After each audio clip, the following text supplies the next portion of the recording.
Hello बच्चों, कैसे हो। आज हम 3.1 प्रश्नावली के क्वेश्चन नंबर 5 से आगे के सवाल करेंगे। पिछली वीडियो में हमने 1 से 4 तक के सवाल किए थे, उसका लिंक आपको डिस्क्रिप्शन बॉक्स में मिल जाएगा अगर आपने वह वीडियो नहीं देखी है।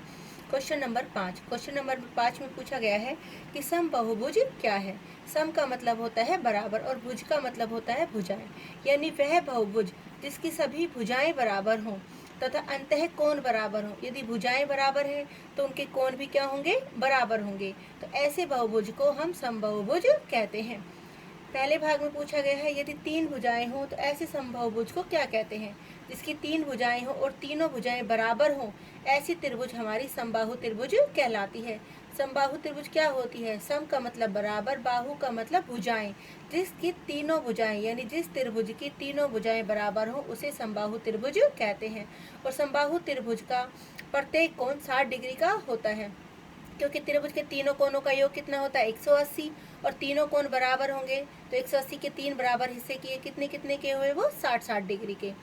ऐसे ही यदि 4 भुजाएं हों तो ऐसी आकृति को, ऐसे समबाहुभुज को हम क्या बोलते हैं, वर्ग, क्योंकि वर्ग की चारों भुजाएं बराबर होती हैं और वर्ग का हर कोण कितने डिग्री का होता है, 90 डिग्री का।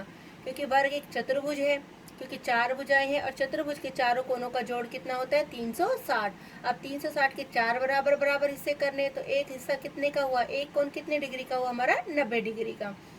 ऐसे ही यदि 6 भुजाएं हों ऐसी आकृति को हम बोलते हैं समषड्भुज। सम का मतलब बराबर, षड का मतलब 6 और भुज का मतलब भुजाएं, यानी जिस आकृति की 6 भुजाएं बराबर हो उसे समषड्भुज कहते हैं। और समषड्भुज में 6 कोणों का जोड़ होता है हमारा 720। अब 720 के 6 बराबर बराबर हिस्से करेंगे तो हर कोण हमारा कितने का हुआ, 120 डिग्री का।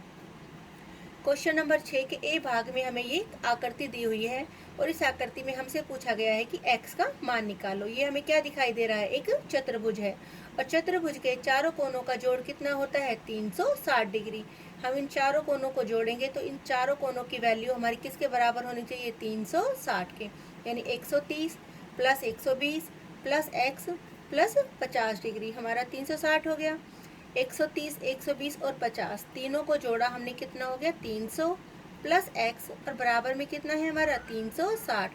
अब x की वैल्यू निकाली, जो चीज़ यहाँ जमा है वो इधर जाके क्या हो जाएगी, घटा। तो 360 में से हमने 300 घटा दिया, हमारा x का मान कितना निकल के आ गया, 60 डिग्री। ये था हमारा 6 का ए भाग। अब हमसे पूछा गया है बी भाग में हमें x का मान निकालना है। अब x का मान निकालने के लिए चतुर्भुज है हमारी, चतुर्भुज में अगर हमारे 3 कोण दिए होंगे तभी हमारा चौथा कोण निकल सकता है। अब हमें ये वाला कोण पता करना जरूरी है, तो ये हम कैसे निकालेंगे। अब हमें ये वाला कोण 1 की वैल्यू दे रखी है, कितनी है, 90। अब 1 और 2 इन दोनों का जोड़ कितना होना चाहिए, 180। कैसे कोण है ये, रेखीय युग्म। रेखीय युग्म ऐसे कोण होते हैं जो मिलकर एक सीधी रेखा बनाते हैं। कोण 1 और 2 से क्या बन रही है, हमारी एक सीधी रेखा बन रही है। तो कोण अगर एक 90 डिग्री का है तो कोण 2 कितने का हो जाएगा, 180 में से 90 घटा दिया हमने तो 90 डिग्री का। ये देखो मैंने करके भी दिखाया हुआ है। 1 और 2 इन दोनों का जोड़ होता है हमारा 180 डिग्री। कैसे कोण है ये, रेखीय युग्म। अब कोण 1 की वैल्यू दे रखी है हमें 90, तो कोण 2 का मान कितना हो गया, 180 में से 90 घटाए तो कोण 2 का मान हो गया हमारा 90 डिग्री। अब हमारे पास 3 कोण आ चुके हैं, ये हमारा 90 प्लस 60 प्लस 70 प्लस x। इन तीन चारों को जोड़ा हमने, 70 और 60 130 और 90 हमारा कितना हो गया, 220 जमा का x बराबर 360। तो x का मान कितना हो गया, 360 जमा का 220 उधर गया, घटा का 220। 360 में से 220 घटाया, हमारा कितना आ गया, 140 डिग्री। यानी चतुर्भुज के 4 कोण हो तो 3 कोण अगर हमें दिए हुए हों तो हम चौथा कोण इजीली निकाल सकते हैं। अगर हमें 2 कोण दिए हों तो जरूर तीसरे कोण के लिए कुछ ना कुछ हमें हिंट दिया होगा कि वो तीसरा कोण हम इजीली निकाल सकते हैं। सी भाग में हमें एक पंचभुज दी हुई है, 1 2 3 4 और 5 भुजाएं। 5 भुजाएं दी हुई हैं जिसमें 2 कोण हमारे बराबर हैं, ये भी x है और ये भी x है। अब हमें 1 और 2 की वैल्यू नहीं दी हुई, लेकिन हमें यहाँ पर बाह्य कोण दिया हुआ है। अब ये वाला कोण और ये वाला कोण कैसे कोण है, रेखीय युग्म। इधर से 2 और 60 ये भी हमारे कैसे कोण है, रेखीय युग्म। अब ये 70 डिग्री का है तो 1 की वैल्यू कितनी हो जाएगी, 180 में से 70 घटा दिया हमने कितने की हो जाएगी, एक की वैल्यू हमारी 110, क्योंकि ये दोनों कोण रेखीय युग्म है। ऐसे ही 2 जमा में 60, ये भी रेखीय युग्म है क्योंकि एक सीधी रेखा बना रहे हैं। तो 2 की वैल्यू कितनी हो गई, 180 में से 60 घटा दिया हमने, तो 2 की वैल्यू होगी हमारी 120 डिग्री।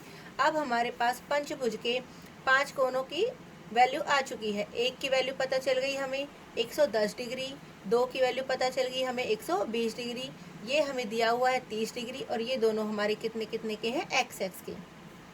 इन पांचों कोणों का जोड़, क्योंकि ये पंचभुज है, पांचों कोणों का जोड़ हमारा कितना होगा, 540। पंचभुज में पांचों कोणों का जोड़ कितना होता है, 540।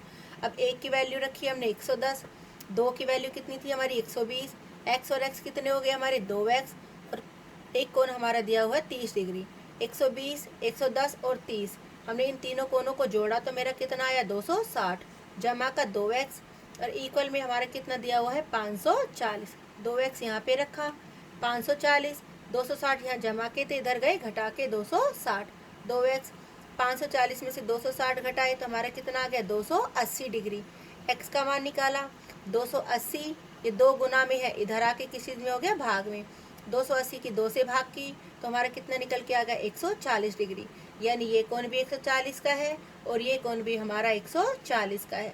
हमारा आंसर गलत है, ये सही है, हम चेक भी कर सकते हैं। इन पांचों कोणों को वापस जोड़ के देखो, अगर हमारा 540 आता है तो इसका मतलब हमारा क्वेश्चन ठीक है। डी भाग में हमें क्या दिया हुआ है, हमें पांचों भुजाएं बराबर दी हुई है, ये निशान है बराबर का निशान है, और एक कोण हमें दिया हुआ है एक्स का। इसका मतलब ये हमारी क्या है, पंचभुज है, और पंचभुज में पांचों भुजाएं बराबर है, तो इसका मतलब पांचों कोण भी क्या होंगे, बराबर होंगे। एक कोण एक्स का है तो दूसरा भी एक्स का हो गया, तीसरा भी एक्स, चौथा भी एक्स, और ये पांचवा भी एक्स हो गया। यानी हमारे पास कितने हो गए, 5x बराबर। अभी मैंने इस क्वेश्चन में भी बताया था कि पंचभुज में पांचों कोणों का जोड़ कितना होता है, 540। तो 5x is equal to 540। x का मान निकाला, ये 5 इसके साथ गुना में है, इधर आके किस चीज में हो गया, भाग में। 540 की 5 से भाग की, कितना निकल के आ गया हमारा 108 डिग्री। यानी पंचभुज के पांचों कोण हमारे अलग अलग 108 डिग्री के हैं। 108, 108, 108, 108 और 108। चाहे 108 को 5 बार जमा करके देख लो, हमारा 540 ही आएगा। क्वेश्चन 7 में हमसे पूछा गया है कि x, y और z का योग कितना होगा। अब ये हमारा क्या है, एक रेखीय युग्म है, ये 30 डिग्री का है, तो हमारी z की वैल्यू कितनी होगी, 180 में से 30 घटाया हमने, कितने का हो गया हमारा 150। ये हमारा रेखीय युग्म है, 180 में से 90 घटाया तो x का मान हमारा कितना हो गया, 90। ये हमारा रेखीय युग्म एक सीधी रेखा बना रहा है, 180 में से 60 घटा दिए तो y की वैल्यू कितनी आ गई हमारी 120। अब उसने पूछा है x, y और z का योग निकालो। x हमारा कितने का था, 90 का, y हमारा कितने का निकल के आया है 120, और z हमारा कितने का है 150 का। अगर इन तीनों को हम प्लस करें तो हमारा कितना आंसर आता है 360 डिग्री। दूसरे भाग में फिर से हमसे पूछा गया है x, y, z और w, इन चारों कोणों का योग निकालो। अब हम कैसे निकालेंगे, ये हमारा क्या है, रेखीय युग्म, तो z की वैल्यू क्या होगी, 180 में से 60 घटाया हमारा 120 डिग्री। ये हमारा रेखीय युग्म है। y की वैल्यू होगी 180 में से 80 घटाया तो y की वैल्यू होगी हमारी 100 डिग्री। ये हमारा रेखीय युग्म है, 180 में से 120 घटाया तो x की वैल्यू होगी हमारी 60 डिग्री। ये हमारा रेखीय युग्म है, 180 में से 100 घटाया हमने तो w की वैल्यू हमारी कितनी हो गई, 80 डिग्री। अब चारों कोणों को जोड़ो, हमारा 60 जमा 100 जमा 120 जमा 80, चारों कोणों को जोड़ते हैं तो हमारा कितना निकल के आता है 360। और इसमें हमारा इस चतुर्भुज है, ये वाला कोण हमें नहीं दिया हुआ, ये नहीं दिया हुआ तो हम w की वैल्यू कैसे निकालेंगे। तो पहले चतुर्भुज के चारों कोणों का जोड़ कितना होता है हमारा 360, तो ये 60 जमा 80 जमा 120, इन तीनों को जोड़ा और 360 में से घटा दिया तो हमारा पहले हमने चौथा कोण निकाला। तो 60 और 80 140 और 120 260, 360 में से 260 घटाया तो हमारा चौथा कोण निकल के आ गया कितने का, 100 डिग्री। अब ये हमारा रेखीय युग्म बन जाएगा। धन्यवाद।